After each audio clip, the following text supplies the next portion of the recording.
pasal 1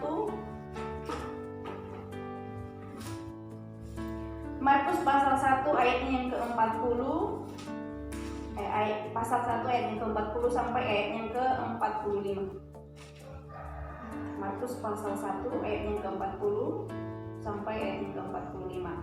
Kita akan membaca bergantian dan saya ayat yang genap, teman-teman ayat yang ganjil.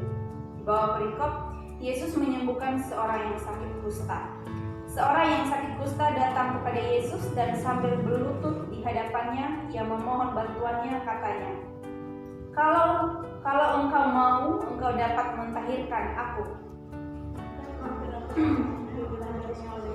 Lalu ia mengulurkan tangannya, menjamah orang itu dan berkata kepadanya, Aku mau jadi engkau tahir. Seketika itu juga lenyaplah penyakit kusta orang itu dan ia menjadi tahir. Segera ia menyuruh orang itu pergi dengan peringatan keras. Ingatlah, janganlah engkau memberitahukan apa-apa tentang hal ini kepada siapapun, tetapi pergilah, perlihatkanlah dirimu kepada imam dan persembahkanlah untuk pentahiranmu persembahan yang diperintahkan oleh Musa sebagai bukti bagi mereka. Tetapi orang itu pergi memberitakan peristiwa itu dan menyebarkannya kemana-mana, sehingga Yesus tidak dapat lagi terang-terangan masuk ke dalam kota. Ia tinggal di luar di tempat-tempat yang sepi dan orang percaya kepadanya dengan segala sesuatu. Oke, tema firman Tuhan pagi hari ini saya memberikan satu tema, yaitu iman yang menghidupkan. Sekali lagi, iman yang menghidupkan. Nah, kalau kita melihat dari firman Tuhan ini dikasih tahu bahwa ada seorang yang penyakit kusta. Kita bisa bertanya, siapa sih yang berpenyakit kusta itu? Kalau kita melihat bahwa di dalam Alkitab tidak dikasih tahu ya siapa namanya, dari mana asalnya, seperti itu. Nah, kemudian kita harus mengetahui bahwa apa sih sebenarnya penyakit kusta itu ya, teman-teman pasti tahu ya apa itu namanya penyakit kusta. Kalau penyakit kusta itu adalah bagi orang Yahudi itu satu penyakit yang sangat menjijikan. Kemudian satu penyakit yang merupakan kutukan dan itu merupakan penyakit yang najis bagi orang-orang Yahudi pada zaman itu. Kemudian kalau kita melihat bagaimana keadaan orang yang menderita penyakit kusta itu, kalau kita melihat mereka ini yang berpenyakit kusta itu diasingkan, diasingkan bukan ditolong ya. Kalau kita lihat mereka diasingkan, kemudian ditolak oleh masyarakat, dibuang seperti itu ya. Seharusnya kalau kita melihat bahwa orang sakit harusnya kita tolong, tetapi orang-orang yang berpenyakit kusta ini mereka dibuang, mereka diasingkan, mereka tidak dibuang oleh masyarakat seperti itu, mereka tidak mendapat pertolongan. Kemudian kalau kita melihat bahwa dengan diperlakukan seperti itu, maka orang-orang yang menderita penyakit kusta pada saat itu mereka bukan hanya menderita secara fisik, mereka bukan hanya merasakan penyakit kusta itu, tapi secara batin juga mereka pasti menderita seperti itu karena mereka ditolak, dijauhkan dari keluarga mereka, dijauhkan dari masyarakat seperti itu. Nah, kalau kita melihat bahwa orang-orang yang di luar Tuhan yang diperlakukan seperti itu, pasti mereka menyerah ya, mereka menyerah, mungkin putus asa seperti itu. Tapi kita belajar dari kehidupan orang yang penyakit kusta pada pagi hari ini. Bagaimana kita sebagai orang percaya ketika kita diperhadapkan dengan penyakit seperti itu. Mari kita akan melihat. Kita melihat bagaimana dengan orang yang menderita penyakit kusta di dalam firman Tuhan dalam Markus pasal 1. Yang pertama itu kita lihat di ayatnya ke-40. Seorang yang sakit kusta datang kepada Yesus. Yang pertama adalah orang yang sakit kusta ini apa yang dia lakukan? Yang pertama adalah dia datang. Ya, dia datang. Di mana kita belajar dari seorang yang penyakit kusta ini, ya dia tidak mau menyerah dengan keadaan. Ya dia tidak mau menyerah dengan keadaan. Keadaan pada saat itu dia ditolak, ya dia dijauhkan oleh masyarakat seperti itu. Tapi kita melihat bahwa dia tidak menyerah pada keadaan seperti itu. Dia mau datang kepada Tuhan. Yang kedua adalah penyakit kusta ini adalah dia mempunyai keinginan untuk sembuh. Makanya dia datang kepada Tuhan Yesus. Ya. Dan yang ketiga adalah dia mau mencari pertolongan. Ya. Dia mau mencari pertolongan kepada Tuhan. Ya. Yang pertama tadi apa yang dilakukan oleh orang yang berpenyakit kusta dalam Markus pasalnya yang ke-1 ayat yang ke-40 ini dikatakan yang pertama adalah dia datang kepada Tuhan. Kemudian yang kedua adalah dia rendah hati. Kita lihat ya. seorang yang sakit kusta datang kepada Yesus, kemudian dan sambil berlutut di hadapannya. Ya. Kalau kita melihat dalam terjemahan bahasa Inggris, di dalamnya itu namanya humility, humble ya. Ya, dalam terjemahannya itu rendah hati. Nah, di tengah-tengah situasi yang dialami oleh orang yang berpenyakit kusta ini, dia mampu merendahkan dirinya di hadapan Tuhan. Itu artinya dia mencari Tuhan di tengah-tengah situasi yang pada saat itu sangat mengancam kehidupannya. Ya, penderitaan yang dialami, dia mau mencari Tuhan. Nah, dengan datang merendahkan diri di hadapan Tuhan. Ya. Kemudian kalau kita melihat bahwa sikap rendah hati inilah yang menunjukkan bahwa dia adalah orang yang beriman. Ya. Karena hanya orang yang sungguh-sungguh memiliki hubungan yang intim dengan Tuhan yang mampu memiliki sikap yang rendah hati. Nah, sekali lagi, hanya orang-orang yang memiliki hubungan yang intim dengan Tuhan yang mampu memiliki sikap rendah hati. Seperti itu.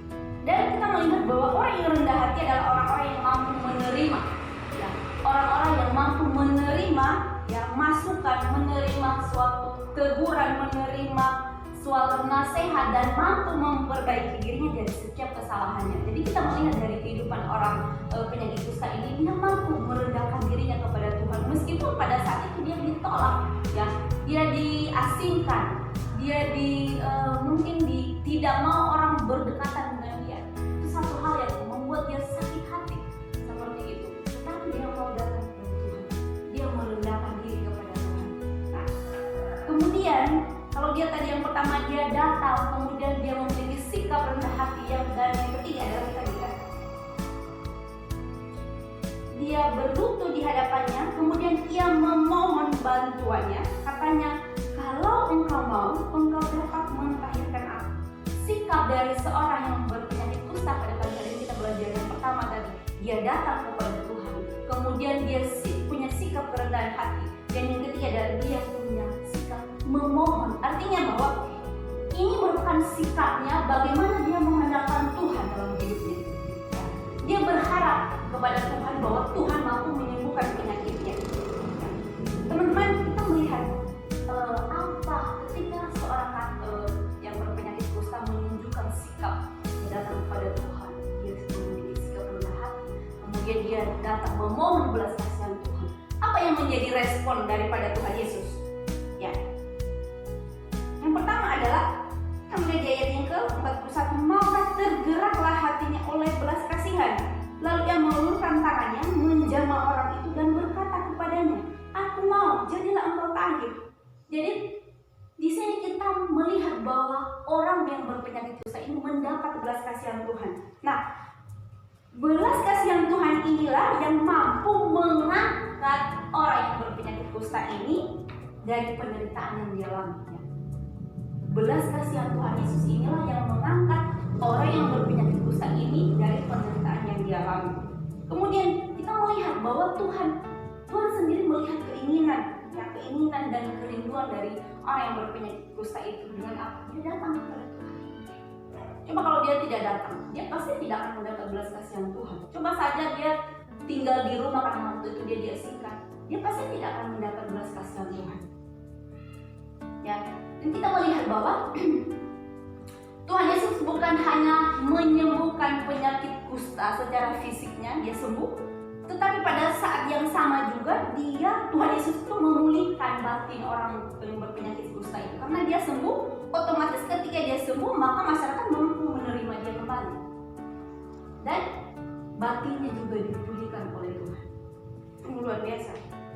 Ya, kalau kita melihat perenungan ini luar biasa bahwa Tuhan mampu memulihkan kita kalau kita datang kepada Tuhan. Ya, kalau kita datang berserah memohon belas kasihan Tuhan, Tuhan mampu memulihkan kita dalam situasi keadaan apapun. Tuhan mampu memulihkan kita, bukan hanya fisik kita, tetapi batin kita. Mungkin kita dilukai, dianiaya, tapi Tuhan mampu memulihkan hati kita, memulihkan kondisi kita seperti itu. Nah, kalau kita melihat selanjutnya apa yang dilakukan oleh dia disembuhkan oleh Tuhan, dia dipulihkan oleh Tuhan, ya, hatinya, batinnya, sikapnya, fisiknya dipulihkan oleh Tuhan, masyarakat sudah mulai memandang dia, maka apa yang menjadi respon orang ini ketika dia mendapat belas kasihan Tuhan? Di sana dia mengatakan bahwa di ayat yang ke-45, tetapi orang itu pergi memberitakan peristiwa itu dan menyebarkannya kemana-mana. Artinya bahwa dia mengabarkan sukacita yang sudah dia terima daripada Tuhan. Ini merupakan responnya. Ya, sukacita yang dia terima dari Tuhan, pengalaman yang indah, kesembuhan yang sudah Tuhan berikan kepada dia, ceritakan kepada orang. Dia menceritakan, itu artinya dia bersaksi, dia menyaksikan kemurahan Tuhan. Itu artinya Tuhan juga mengajarkan kita bahwa apapun yang kita hadapi, kasih karunia Tuhan yang sudah kita alami dalam kehidupan kita, kita juga harus membagikan, kita harus menyaksikannya kepada orang-orang yang layak menerimanya seperti itu. Nah, apa yang menjadi aplikasi dari perenungan kita pada pagi hari ini? Yang pertama adalah hanya dengan berharap, ya, hanya dengan berharap, beriman dan datang serta percaya kepada Tuhan mampu membuat kita tetap teguh, tetap kuat, tetap tegar menghadapi segala persoalan hidup. Ya, mungkin teman-teman merasa ya situasi yang kita hadapi saat ini ada kekhawatiran, ada ketakutan yang kita alami. Tetapi dengan datang kepada Tuhan, dengan percaya kepada Tuhan, kita pasti kita dikuatkan. Kita mampu menghadapi persoalan-persoalan hidup. Begitu juga dalam kehidupan kita, mungkin dalam keluarga kita ada masalah atau apa. Kalau kita datang kepada Tuhan, kita membawa masalah kita kepada Tuhan, kita berserah kepada Tuhan, kita berani memohon belas kasihan Tuhan, Tuhan pasti akan memberikan kita. Dan yang kedua adalah hanyalah Yesus yang bisa mengeluarkan kita dan memberikan jawaban dari setiap pergumulan, dari setiap permasalahan hidup kita. Kalau orang secara dunia ya, kalau mereka ada masalah mungkin mereka pergi ke dukun, ya, pergi ke tabib dan sekarang ke orang pintar, seperti kalau kita melihat di kampung-kampung seperti itu. Tapi kita sebagai orang percaya, kalau kita ada pergumulan yang dapat memberikan jalan keluar, yang dapat memberikan solusi dari setiap permasalahan kita, itu hanya Tuhan Yesus, tidak ada yang lain seperti itu. Jadi biarlah dari kehidupan orang yang berpenyakit kusta ini kita belajar bahwa kita benar-benar menyerahkan hidup kita kepada Tuhan. Ya, dalam kondisi tertekan, dalam kondisi apapun yang kita hadapi, situasi apapun yang kita alami, kita harus datang kepada Tuhan, merendahkan diri kepada Tuhan dan memohon belas kasihan Tuhan. Nah, kita percaya bahwa ketika hal ini kita lakukan, Tuhan pasti akan mengasihi kita. Tuhan pasti akan memberikan solusi dalam setiap pergumulan permasalahan kita. Ya, bukan pada saat itu ketika kita datang kepada Tuhan langsung pertolongan datang, tidak. Nah, kita percaya bahwa Tuhan akan memberikan solusi dari setiap pergumulan kita seiring berjalannya waktu. Biarlah kebenaran firman Tuhan ini terus meneguhkan kita untuk tetap setia kepada Tuhan, untuk tetap percaya kepada Tuhan, untuk tetap memohon belas kasihan Tuhan di tengah-tengah situasi, keadaan, kondisi yang kita alami saat ini. Walaupun kondisi ini tidak membuat kita khawatir, tapi jangan takut, ada Tuhan bersama-sama dengan kita. Dengan firman Tuhan, mari kita berdoa. Tuhan, terima kasih karena kami boleh belajar bahwa iman kamilah yang menghidupkan kami. Tuhan, terima kasih karena Engkau datang ke dunia untuk menyelamatkan kami orang-orang yang berdosa ini. Terima kasih Tuhan untuk kebenaran firman-Mu yang membawa kami untuk tetap setia berharap kepada Tuhan, mengandalkan Tuhan dalam situasi kondisi apapun yang kami alami. Tuhan, tolong kami di tengah-tengah dunia, di tengah-tengah bangsa yang saat ini begitu mengkhawatirkan, menakutkan karena wabah penyakit virus corona. Tuhan, kami percaya bahwa ada Allah bersama-sama dengan kami. Kami percaya Tuhan akan memampukan kami melewati situasi ini. Terima kasih Tuhan, mari Engkau lawat kami. Tuhan, tolong kami, teguhkan iman percaya kami. Dalam nama Yesus kami berdoa. Amin.